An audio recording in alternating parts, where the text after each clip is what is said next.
ಅದೃಷ್ಟವಾಗಿ ಹೋಗಿದ್ದಾಳೆ. ಏನಾಯ್ತು? ಆಲೋಚನೆ ಮಾಡುವುದು ಯಾಕೆ ಹೀಗಾಯ್ತು? ಆಗುವುದೇನು ಒಳ್ಳೆಯದಕ್ಕಾಯ್ತು. ನೀವಿಬ್ಬರು ಈಗ ತಟಸ್ಥರಾಗಿದ್ದೀರಿ. ಓ, ನಮ್ಮ ಬಗ್ಗೆ ನೀನು ಆಲೋಚನೆ? ಹೌದೌದು. ಹಾಗೇನಿಲ್ಲ, ನನ್ನನ್ನು ನಾವು ಪ್ರವೃತ್ತರಾಗುವುದಕ್ಕೆ ಸಿದ್ಧರಾಗಿದ್ದೇವೆ. ಸಿದ್ಧರಾದದ್ದು ಅದೇ. ನನ್ನನ್ನು ನೋಡಿದ ಬದಲಾವಣೆ, ಅದೇ ಬದಲಾವಣೆ ನಮ್ಮಲ್ಲೂ ಆಗಿದೆ ಅಲ್ಲ. ನನಗೆ ಮತ್ತೆ ಗೋಚರ ಆಗುವುದಿಲ್ಲ. ಅಂದ್ರೆ ನಿಮ್ಮಲ್ಲಿ ಅದು ಬದಲಾವಣೆ ಕಾಣಲೇ ಇಲ್ಲ ನಾನು. ಕಾಣುವುದೇವೋ ಮಾಡುವಂತಹ ಕೃತಿಯನ್ನು ನಾವು ತೋರ್ಪಡಿಸ್ತೇವೆ. ಮತ್ತೆ ಅದರ ಮೊದಲು ನಾನು ಆರಂಭ ನಾನೇ ಮಾಡ್ಬೇಕಲ್ವ? ಸೃಷ್ಟಿ ಎನ್ನುವುದು ನಿನ್ನಿಂದಲೇ ಅಂತ ಆದ್ರೆ ನೀನೇ ಮುಂದುವರಿಯ. ಅದಕ್ಕಿಂತ ಮೊದಲು ನಿಮ್ಮಲ್ಲಿ ಸ್ವಲ್ಪ ಮಾತು ಉಂಟಾಯ್ತಾ? ಅದು ಅಂದ್ರೆ ಕೇಳು, ಏನಾದ್ರೂ ಸಮಸ್ಯೆ ಇಲ್ಲ, ಮಾತಾಡು.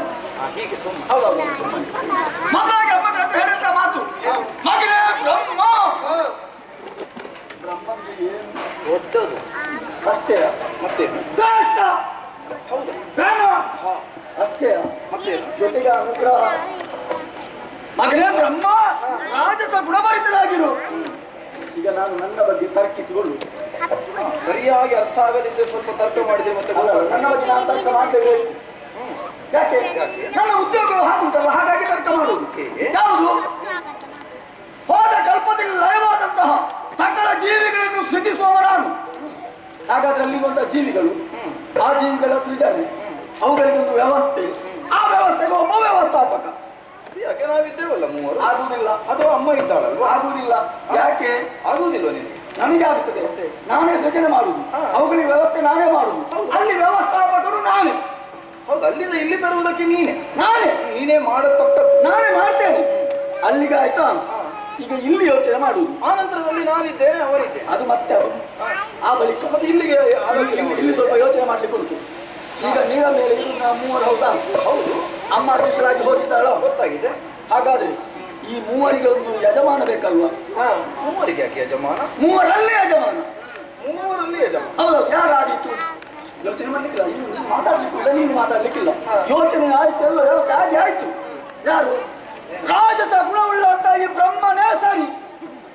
ಹಾಗಾಗಿ ಇನ್ನು ಮುಂದಕ್ಕೆ ನಾನು ಹೇಳಿದ್ದನ್ನು ನೀವಿಬ್ಬರು ಕೇಳಿಕೊಂಡು ಬಿತ್ತಿರತಕ್ಕದ್ದು. ನಗ್ಲಿಕ್ಕಿಲ್ಲ.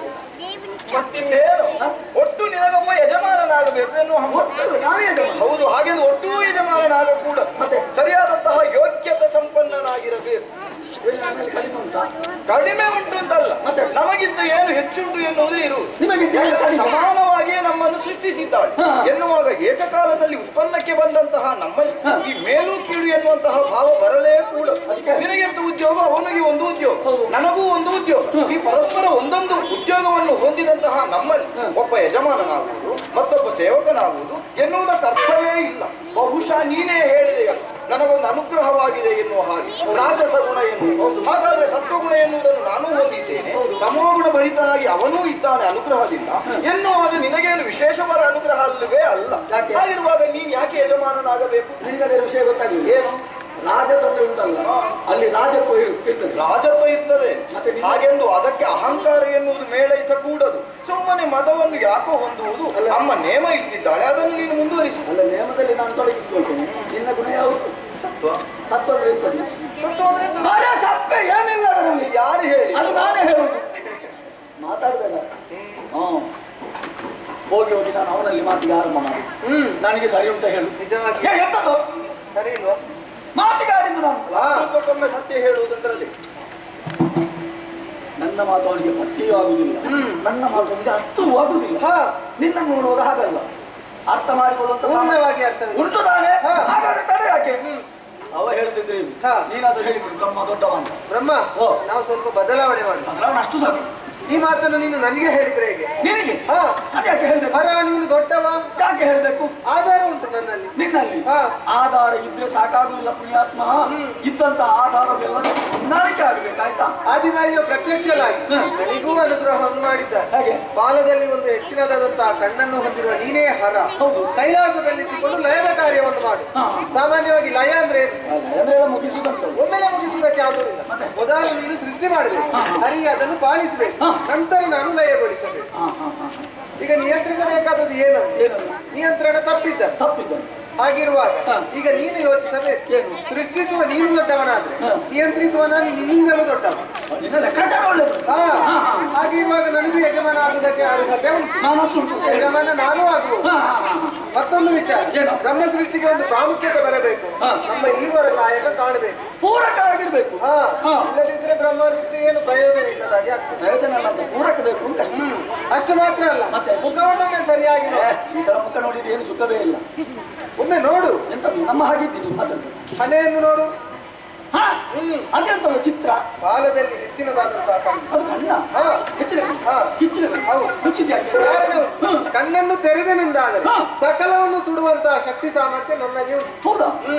ಹಾಗಾಗಿ ನನಗೆ ಕಣ್ಣು ಇದ್ದ ಕಾರಣ ಬಾಲಾಕ್ಷ ವಿಷಮಾಕ್ಷ ಎಂಬುದಾಗಿ ಕರೀತಾರೆ. ಎಲ್ಲ ನೀನೇ ಅಲ್ವಾ? ಅಮ್ಮನ ಅನುಗ್ರಹ. ಅಮ್ಮನ ಅನುಗ್ರಹ. ಈಗ ನೀನು ದೊಡ್ಡವ ಅಂತ ಹೇಳ್ತೀಯಲ್ವಾ? ಹೌದು. ನಿನ್ನಲ್ಲಿ ಆಧಾರ ಏನು? ಇಲ್ಲದ ಆಡಿದ ಮಾತಲ್ಲ, ನನ್ನ ಉದ್ಯೋಗವೇ ಹಾಗೆ. ಏನು ಸಾಮಾನ್ಯ ಉದ್ಯೋಗ? ಸೃಷ್ಟಿಪ ಕಾರ್ಯ ಸೃಷ್ಟಿಪ ಕಾರ್ಯವೋ ಅಷ್ಟೊಂದು ಘನವಲ್ಲ. ಸೃಷ್ಟಿಪ ಕಾರ್ಯವಷ್ಟೊಂದು ಘನವಲ್ಲ,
ಹೇಗೆ ನೀನು ಪ್ರತಿಪಾದಿಸುವುದಕ್ಕೆ ತೊಡಗಿದೆ?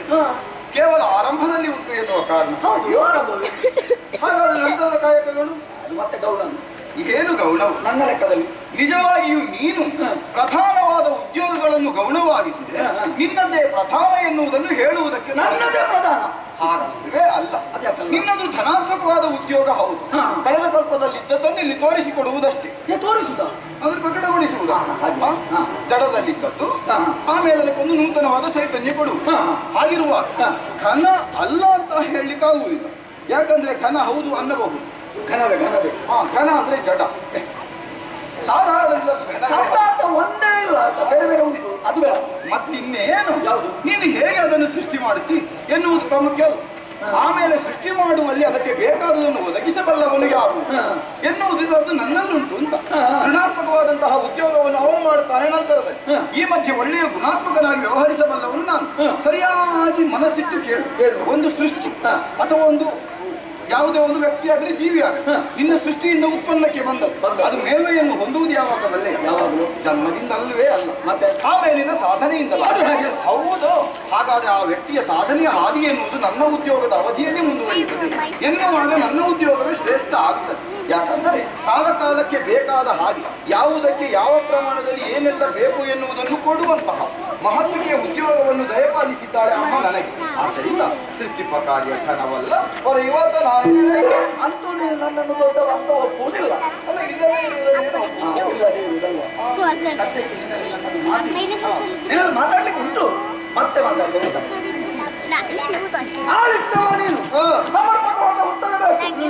ಒಂದೇ ವಾಕ್ಯದಲ್ಲಿ ಉತ್ತರ ಏನು ಸರಿ ಅಂತ ಹೇಳಿ ಒಂದು ಶಬ್ದದಲ್ಲಿ